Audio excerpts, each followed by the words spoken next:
कभी कभी इंसान की ज़िंदगी में जाने अनजाने में कुछ ऐसी घटनाएं घट जाती हैं जिसके बाद पछताने से भी वो वापस नहीं होता।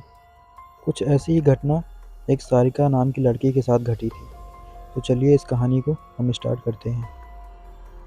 एक बार की बात है, एक सारिका नाम की लड़की जिसकी उम्र 15 साल होती है, वो गर्मी की छुट्टियों में अपने नाना नानी के यहाँ घूमने के लिए जाते हैं क्योंकि उसके नाना नानी उसे बहुत मानते थे।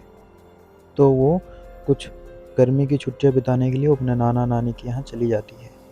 जब वो अपने नाना नानी के यहाँ पहुँचती हैं तो उसके नाना और नानी उसे देखकर बहुत खुश हो जाते हैं, लेकिन उनको इस बात की खबर नहीं थी कि ये खुशी उनकी ज़िंदगी में सिर्फ कुछ ही दिनों के लिए ही आई है।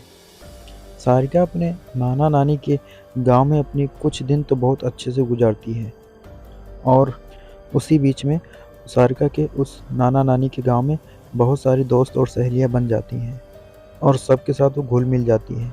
एक दिन की बात है, सारिका अपने कुछ सहेलियों के साथ गांव से सटे एक बगीचे में खेल रही थी।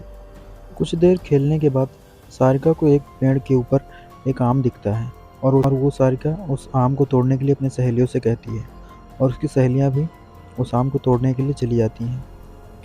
सारिका और उसकी सहेलियां बहुत सारे ढेले और डंडे इकट्ठा करती हैं और उस आम को तोड़ने लगती हैं। बारी बारी से वो सब लड़कियां उस आम के ऊपर अपने पत्थर को फेंक रही थी, लेकिन वो आम तो टूटने का नाम ही नहीं ले रहा था। ऐसे करते करते उनके सारे ढेले और डंडे जो थे वो ख़त्म हो गए। फिर उसकी सहेलियों ने उसे वो डंडे और ढेले उठाने के लिए बोलती हैं।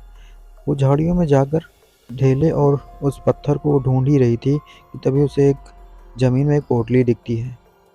वो पोटली बहुत ही पुरानी थी और उस ज़मीन के अंदर में कुछ दबी हुई थी। उसके थोड़े थोड़े कपड़े जो थे वो बाहर की ओर दिख रहे थे। सारिका ने उसको देखते ही कुछ उसे अजीब लगा और उसने उसको पोटली को बाहर निकालने की कोशिश की। उसने पहले तो उस पोटली को पकड़ा और जोर लगाकर उसने बाहर की ओर खींचा।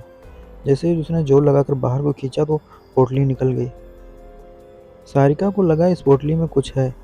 उसने उसमें हाथ डाला तो देखा तो उसमें कुछ कंगन थे जो बहुत ही पुराने सोने के कंगन थे। वो कंगन सारिका को बहुत पसंद आए क्योंकि वो पुराने ज़माने के थे और अच्छे डिज़ाइन की थे। सारिका ने ये बात बिना अपनी सहेलियों से बताए उसने अपने कपड़े में उस कंगन को छिपा लिया था और कुछ देर खेलने के बाद वो सीधा अपने घर आ गई। वो कंगन अब उसे और अपनी ओर आकर्षित करने लगा था। सारिका अपने घर आकर पहले तो वो कंगन जी भर कर देखा और उसके बाद इस बात को अपनी नानी से बताई। फिर उनकर सारिका की नानी ने उस कंगन को देखने के लिए कहा और सारिका ने उस कंगन को अपनी नानी को दिखाया। उसकी नानी ने उस कंगन को देखते ही सारी बातें समझ गई और उन्होंने जो कहा सारिका से, सारिका के पैरों के नीचे से ज़मीन फट गई और वो थर थर थर थर काँपने लगी। उसकी नानी बता रही थी कि वो पोटली कोई आम पोटली नहीं है, वो एक चुड़ैल की पोटली थी और तुमने ये कंगन उस पोटली से निकाल कर तुमने चुड़ैल के बहुत बड़ा गुस्सा दिलाया है और वो चुड़ैल तुम्हारे पास ज़रूर आएगी तुमसे बदला लेने के लिए। सारिका डरते हुए अपनी नानी से बोलती है, नानी मैं समझी नहीं, वो क्यों आएगी और कैसे आएगी मेरे पास। तो उसकी नानी बताती हैं तो आत्माओं को कैद करके उन्हें ज़मीन में गाड़ दिया जाता है और तुमने यही गलती की है। तुमने उस पोटली को ज़मीन से निकाल कर और उसका कंगन भी तुम लेकर आ गई हो। तुमने इस मनहूस कंगन के साथ साथ उस चुड़ैल को भी घर तक ले आई हो। ऐसे ही भटकती हुई गुस्सैल चुड़ैल अपना बदला ज़रूर लेती हैं। वो चुड़ैल अब हमसे बदला लेने ज़रूर आएगी। सारिका ये बात सुनकर डरती तो है, लेकिन उसको इस बात पर ज़्यादा यकीन नहीं होता। उसको लग रहा था कहीं शायद उसकी नानी उसे डराने की कोशिश तो नहीं कर रही और वो ये सोचते हुए जाकर अपने कमरे में सो जाती है। उसी रात को करीब 1 बजे के आसपास सारिका के कमरे की लाइट अचानक से जलने और बुझने लगती है और इसी कारण से सारिका की आँख खुल जाती है। जैसे ही सारिका की आँख खुलती है वो लाइट अचानक से चली जाती है और कमरे में पूरा सन्नाटा और अंधेरा छाया हुआ था। वो कमरे में चारों तरफ देखती है और फिर पास में रखे हुए टेबल पर पानी की बोतल उठाने के लिए मुड़ती है। तभी वो देखती है कि टेबल के पीछे कोने में एक औरत बैठी हुई थी जिसकी आंखें एकदम लाल सुरंग सी थी और वो एकटक ही उसे देखे जा रही थी। ये देखकर सारिका इतने जोर से डर जाती है कि उसके मुंह से एक जोर की चीख निकलती है और वो वहां से उठकर भागती हुई अपने नानी के पास चली जाती है। जब वो दौड़ती हुई अपनी नानी के कमरे में जाती है तो देखती है कि नानी वहाँ नहीं है और वो फिर वहाँ से भी भागते हुए बरामदे की ओर जाती है तो वो देखती है कि उसकी नानी बरामदे में फर्श के ऊपर पड़ी हुई थी और फिर सारिका और ज़ोर से रोने लगी थी। वो दौड़ती हुई अब अपने नाना की तरफ जा रही थी। वो अपने नाना को खोज ही रही थी लेकिन उसके नाना अब कहीं दूर दूर तक नहीं दिख रहे थे। वो अपने नाना को पूरे घर में ढूंढ रही थी और चिल्लाए जा रही थी लेकिन उसकी मदद करने वाला कोई नहीं मिलता है। फिर सारिका बेहोश होकर वो ज़मीन पर गिर पड़ती है। सुबह जब सारिका की आँख खुलती है तो वो अपना नाना नानी को अपने पास खड़ा पाती है और वो अपनी नानी को अपने साथ हुई रात की सारी घटना अपनी नानी को सुना देती है। उसकी नानी बताती है कि मैं और तुम्हारे नाना हम दोनों अपने कमरे में ही तो थे, लेकिन फिर भी उसकी नानी उसकी बातों को समझ जाती है और बोलती है कि ये सब उस चुड़ैल का ही किया कराया है। वो कंगन उसे वापस रखना होगा वरना वो यहाँ से नहीं जाएगी। फिर सारिका अपने नानी से बोलती है, चलो ना नानी, हम इस कंगन को अभी रख के आते हैं। लेकिन उसकी नानी बोलती है, नहीं, उस चुड़ैल से पीछा छुड़ाने के लिए तुम्हें अकेले जाना होगा, वो भी रात को 12 बजे, क्योंकि वो तुम्हारे पीछे है। सारिका की हिम्मत तो नहीं हो रही थी रात में जाने की, लेकिन फिर भी उसने किसी तरह वहाँ जाने के लिए हाँ बोल दिया, क्योंकि उसे उस भयंकर चुड़ैल से उसे पीछा छुड़ाना था। लेकिन उसकी दादी ने कहा, ये सब इतनी आसानी से नहीं होने वाला, ये सब इतनी आसानी से वो चुड़ैल करने नहीं देगी।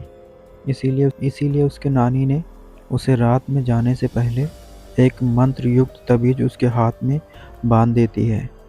रात तो हो गई थी लेकिन सारिका को इंतज़ार था 12 बजने का, क्योंकि 12 बजे का वो समय होता है जहाँ रात का पहला पहर बीतता है और दूसरा पहर स्टार्ट होता है। उस वक्त बुरी शक्तियाँ अपने असली रूप में आ जाती हैं। कुछ ही घंटों बाद रात के 12 बज जाते हैं और सारिका अकेले ही बगीचे की तरफ निकल जाती है। सारिका अपने गांव से कुछ ही दूर पर निकली थी कि तभी उसे किसी के रोने की आवाज़ सुनाई पड़ती है। लेकिन घर से निकलने से पहले उसकी दादी ने उससे कुछ कहा था। उन्होंने बताया था कि वो चुड़ैल तुम्हें आसानी से कुछ करने नहीं देगी, वो तुम्हें अपनी तरफ आकर्षित करने की कोशिश करेगी, लेकिन तुम उसकी तरफ ध्यान मत देना वरना वो तुम्हें अपने कब्जे में कर लेगी। एक बार अगर उसने तुम्हें अपने कब्जे में कर लिया तो फिर कोई कुछ नहीं कर सकता और वो तुम्हें मार भी सकती है। इसी बात को सारिका ध्यान में रखते हुए उसने अपने कानों में ईयरफोन लगा रखा था और गाना सुनते हुए वो आगे की ओर बढ़ रही थी। अभी थोड़ी दूर और जाने के बाद उसका मोबाइल काम करना बंद कर देता है और उसके हेडफोन में अजीब अजीब सी चीज़ें सुनाई पड़ने लगती हैं। कभी कभी उसके ईयरफोन की जो आवाज़ें थी किसी के चिल्लाने की आवाज़ आती थी, तो कभी ऐसा लगता था कि जैसे उसका नाम कोई लेके उसे बुला रहा हो। फिर ये सब तंग आकर सारिका ने उस हेडफोन को निकाल देती है और आगे चलती रहती है।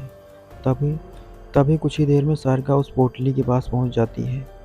जैसे ही वो उस पोटली के पास पहुंचती है उसे महसूस होता है कि उसके पीछे कोई खड़ा है। उसके ज़ोर ज़ोर से सांस लेने की आवाज़ सारिका के कानों में बराबर सुनाई पड़ रही थी, लेकिन सारिका को पता था कि पीछे मुड़कर नहीं देखना है वरना क्या होगा कुछ पता नहीं है। इस वक्त इतना डर गई थी कि वो पसीने से तरबतर हो गई थी और उसकी शरीर थर थर काँप रही थी। सारिका को अंदर से रोना आ रहा था, लेकिन फिर भी उसने हिम्मत करके अपने आप को काबू में रखा और उस कंगन को निकाल कर उस पोटली में रख के उसे वहीं पर दफन करने लगी। दफन करते वक्त उसके हाथ कांप रहे थे, लेकिन फिर भी उसने उस कंगन को वहीं पर दफन किया और उसके बाद उसने अपनी आंखें बंद करके पीछे की ओर मुड़ी।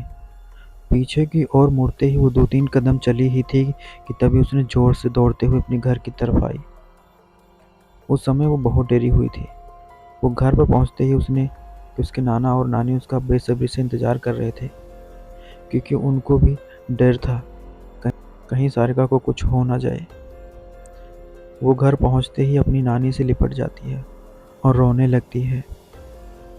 लेकिन ये आंसू उसके गम के आंसू नहीं थे, ये आंसू उसके खुशी के थे। और क्योंकि सारिका को उस चुड़ैल से पीछा छूट गया था।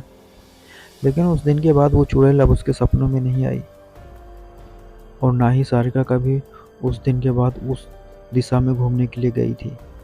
हालांकि इस बात को आज 7 साल हो गए हैं और सारिका की शादी हो गई है। तो ये कहानी आपको कैसी लगी? अगर अच्छी लगी है तो चैनल को सब्सक्राइब करिएगा।